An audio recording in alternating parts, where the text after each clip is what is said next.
बाळासाहेब थोरातांना जीवे मारण्याची धमकी, संग्राम बापू भंडारेंचा व्हिडिओ व्हायरल।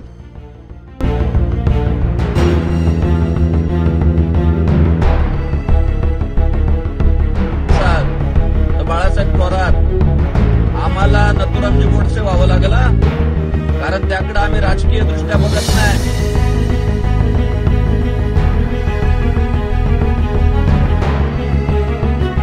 महाराष्ट्राच्या राजकारणात सध्या पुन्हा एकदा वादंग निर्माण झाला आहे। काँग्रेसचे ज्येष्ठ नेते बाळासाहेब थोरात यांना ह.भ.प. संग्राम बापू भंडारे यांनी धमकी दिल्याच्या आरोपावरून राजकारण तापलं आहे। संगमनेरमधील एका कीर्तन सोहळ्यात हा संपूर्ण प्रकार घडला। 16 ऑगस्ट 2025 रोजी संगमनेर तालुक्यातील घुलेवाडी गावात ह.भ.प. संग्राम बापू भंडारे यांचं कीर्तन सुरू होतं। या कीर्तनात त्यांनी काही राजकीय आणि सामाजिक विषयांवर भाष्य केलं। याच वेळी काही लोक त्यांच्या बोलण्यावर आक्षेप घेत गोंधळ घालू लागले। हा गोंधळ वाढल्यानंतर वातावरण आणखीच चिघळलं। या घटनेनंतर ह.भ.प. संग्राम बापू भंडारे यांनी बाळासाहेब थोरात यांच्यावर गंभीर आरोप केले। थोरात यांच्या कार्यकर्त्यांनी जाणून बुजून कीर्तनात गोंधळ घातला आणि आपल्याला धमकी दिल्याचं त्यांनी म्हटलं। बाळासाहेब थोरात आम्हाला नथुरामजी गोडसे व्हावं लागला, कारण त्याकडे आम्ही राजकीय दृष्ट्या बघत नाही। यावर बाळासाहेब थोरात यांनीही आपली भूमिका स्पष्ट केली। त्यांनी सांगितलं की काही तथाकथित महाराज राजकारण करतात आणि समाजात धार्मिक तेढ निर्माण करतात। भंडारे यांनी मला जीवे मारण्याची धमकी दिली, त्यानंतर हा प्रकार झाल्याचं ते बोलले। ही तर शेवट टार्गेट तेच आहे असं ते म्हणतात की संगमनेरचं म्हणजे आपल्या पुरतं जर बोलायचं महाराष्ट्राला सुद्धा हे वातावरण आहे, परंतु संगमनेरचा विकास मोडायचा आहे। संगमनेरमध्ये असलेली शांतता सुव्यवस्था बिघडवायची आहे। इथं वातावरण इतकं खराब करायचंय की दहशतीचं वातावरण निर्माण करायचं। त्याच्याकरता अनेक ठिकाणी कधी कधी फ्लेक्स फाडण्याचा कार्यक्रम संगमेर तालुक्यात झाला होता का? काय झालं, राजापूरला एका चांगल्या कार्यकर्त्या मुलाला कशी मारहाण झाली। आता कशा पद्धतीने दहशत आपण गुंजाळवाडीमध्ये पाहतो। अनेक गावांमध्ये असे काही जण आहेत आणि त्यांना प्रोत्साहन देण्याचं काम हे चाललेलं आहे।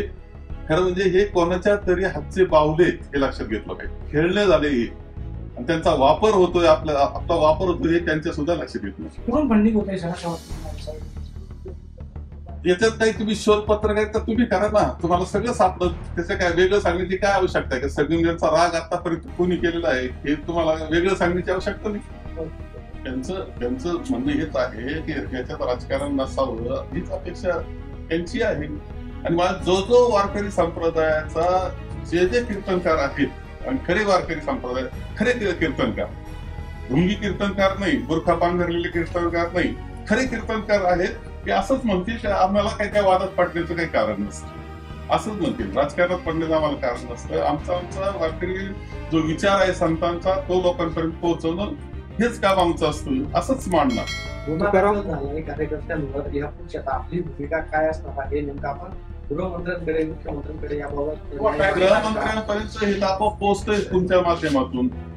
आम्ही सांगावं असं काय, त्यांना जर बंधुभावाचं शांततेचं राज्य पाहिजे असेल, त्यांना खरंच राज्याची प्रगती करायची असेल तर अशा प्रवृत्तींचा बंदोबस्त करण्याची जबाबदारी सुद्धा गृहमंत्र्यांची माननीय मुख्यमंत्र्यांची आहे हे त्यांनी लक्षात घेतलं पाहिजे। आपण काही कायदेशीर कारवाई करणार का किंवा गुन्हा नोंदवणार?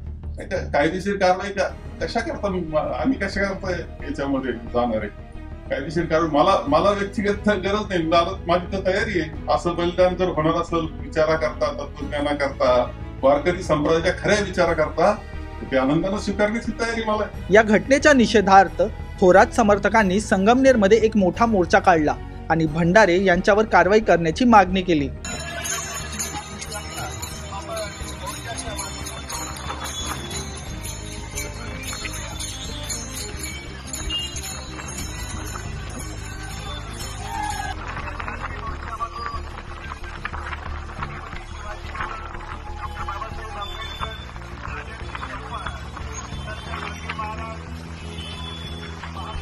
या प्रकरणामुळे राजकीय वर्तुळात आरोप प्रत्यारोपांना सुरुवात झाली आहे। भाजप नेत्यांनी संग्राम बापू भंडारे यांना पाठिंबा देत त्यांना पोलीस संरक्षण देण्याची मागणी केली आहे। काँग्रेस पार्टीचे बाळासाहेब थोरात आणि त्यांच्या बगल बच्च्यांना त्यांचा पराभव इतका जिव्हारी लागला की त्यांच्या मतदारसंघामध्ये संग्राम बापू भंडारे यांचं कीर्तन होतं आणि कीर्तनातनं त्यांनी हिंदुत्व मांडलं म्हणून यांनी त्यांच्यावर हल्ला करण्याचा प्रयत्न केला. कीर्तनकारांनी कीर्तनातनं हिंदुत्व नाही मांडायचं, मग काय कुराण आणि बायबल सांगायचं का? बाळासाहेब थोरात तुम्हाला ठणकावून सांगतोय, देवाभाऊंच्या राज्यामध्ये ज्यांनी हल्ला करण्याचा प्रयत्न केला त्यांच्यावर गुन्हा दाखल झालेलाच आहे. पण याच्या पुढे महाराष्ट्रातल्या कोणत्याही कीर्तनकाराला जर कोणी धमकी देण्याचा प्रयत्न केला किंवा हल्ला करण्याचा प्रयत्न केला तर गाठ तुषार भोसलेशी लक्षात ठेवा. तर काँग्रेस नेत्यांनी बाळासाहेब थोरात यांच्या भूमिकेचं समर्थन केलं आहे. या प्रकरणावरून काँग्रेस आणि भाजप यांच्यात नवीन वाद निर्माण झाला आहे. कीर्तन सारख्या धार्मिक कार्यक्रमामध्ये राजकारण शिरल्यानं महाराष्ट्राच्या संत परंपरेची प्रतिमा खराब होत असल्याची चिंता व्यक्त केली जात आहे. पोलीस या प्रकरणाचा तपास करत आहे. या प्रकरणातील सत्य काय आहे आणि पुढे काय घडामोड घडतात आणि यावर महाराष्ट्राचं राजकारण कसं वळण घेतं हे पाहणं महत्त्वाचं ठरेल.